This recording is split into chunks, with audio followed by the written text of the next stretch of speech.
brought you by Independence। आज independence special खाना बनेगा घर पे, क्योंकि इसके है कण कण में स्वाद, कण कण में भारत।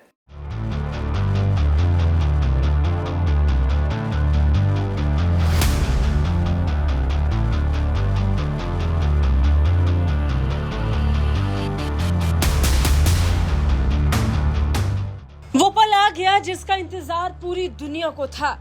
वो पल इन तस्वीरों में नजर आ रहा है जिस पर पूरी दुनिया की निगाहें टिकी थी। वो पल इन तस्वीरों में कैद हो चुका है जब बात युद्ध की और युद्ध के पीछे छिपे दर्द की आ रही है। वो दर्द जिसे पूरी दुनिया चाहे जितना छिपा ले लेकिन छिपेगा नहीं। युद्ध के बीच मासूमों की मौत का दर्द पूरी दुनिया महसूस कर रही है और इन तस्वीरों में आपको वो नजर भी आ रहा है। प्रधानमंत्री नरेंद्र मोदी यूक्रेन पहुंच चुके हैं और यूक्रेन पहुंचने के साथ ही प्रधानमंत्री मोदी की मुलाकात यूक्रेन के राष्ट्रपति वोलोदिमीर ज़ेलेंस्की से हो गई। वोलोदिमीर ज़ेलेंस्की ने हाथ बढ़ाकर प्रधानमंत्री नरेंद्र मोदी का स्वागत किया और इन सब के बीच वोलोदिमीर ज़ेलेंस्की ने प्रधानमंत्री नरेंद्र मोदी से अपनी पीड़ा को साझा किया। जिस बीच भारत रूस का सबसे पक्का दोस्त बनकर उभरा, उस मौके को तलाश करते हुए यूक्रेन प्रधानमंत्री मोदी से मुलाकात करते हुए नजर आए, उन्हें अपने दर्द की कहानी बयां करते हुए नजर आए।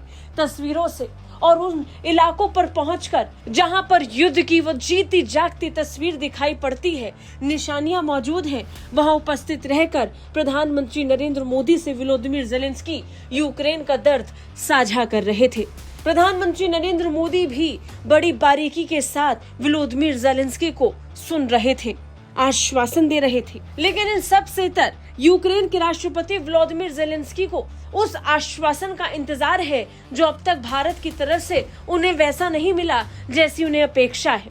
रूस के साथ भारत की दोस्ती को यूक्रेन हमेशा से देखता आया है। ऐसे में यूक्रेन चाहता है कि वही भरोसा, वही साथ भारत यूक्रेन को भी दे। हालांकि भारत इन सब के बीच में युद्ध के खिलाफ ही नजर आया है। भारत आज की तारीख में भी प्रधानमंत्री नरेंद्र मोदी जब यूक्रेन की धरती पर मौजूद है, वो भी तब जब उन्होंने हाल ही में रूस का दौरा किया, तो निश्चित तौर पर वो मैसेज, वो संदेश दोनों देशों को देने की और दुनिया को देने की कोशिश है कि शांति का आवाहन होना चाहिए।